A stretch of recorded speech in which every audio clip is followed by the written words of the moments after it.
Alright guys, we need to talk about Vendetta because what the fuck is the response I've been seeing out of some of y'all? Every single time a character with a mildly unique build, kit, or gameplay loop is introduced to this game, the gold to plat schmucks always have a riot about them because they can't be asked to learn how to handle them. It happened with Ramatra and his ult, which admittedly was busted on release, but whatever. It happened with Venture and their whole kit being too uniquely mixed between dive and brawl. Jetpack Cat is banned in 99% of competitive games because people can't be fucked to look up and shoot at her, actually learn how to have some fucking game sense or whatever. And despite Anran's personal damage being low-key booty cheeks if the player doesn't know her combos, people are still bitching up and down the street about her being a broken mess. I deadass saw someone on TikTok trying to claim that Vendetta was so broken and unfair with her movement kit that she, quote, is so high maintenance it completely changes the way the game is played over one character such as holding your cooldowns.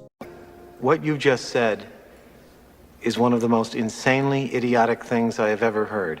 Unfortunately, I made the classic amateur mistake of replying to such obvious rage bait, and I'm making that mistake again by making this video. But I don't give a fuck because what do you mean holding CC cooldowns is supposed to have changed the game for Vendetta alone? My brother in Christ, the first dive characters in the game were released with the original launch in 2016. Holding a CC abilities such as sleep, stun grenade, or similar abilities until you get dived and using them to survive or escape has always been a thing. What are you on about? Another comment I saw on that same video, mind you, complained that pocketed Vendettas are annoying as hell, but 1. That has also always been a thing since the game's inception. 2, the DPSs aren't going to get a pocket if they suck. And 3, in a game that is a competitive team shooter, you could always choose to open the mic channel, tell your team, hey, can y'all help me with the diving Vendetta, and start, you know, actually working the fuck together to take her down?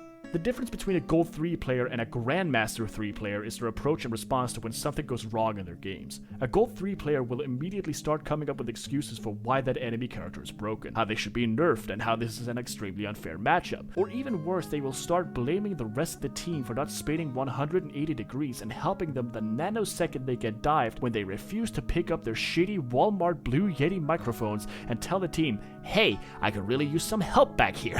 While a Grandmaster looks at the same situation, analyzes how to improve or how they could have survived that situation, calls out to their teammates that this is what they want to happen when Vendetta dives, and then executes on that plan. They constantly look for ways to improve and keep winning games and how to properly counter specific heroes or tactics that are currently popular and win a lot of games. You don't hate Vendetta because she's broken. You hate Vendetta because you still suck at playing against her playstyle and would rather blame her, the devs, your teammates, or run down the fucking street for your failures, rather than confront and deal with your own shortcomings. Now follow me if you want more rants, video game content, and VTuber dumbfuckery.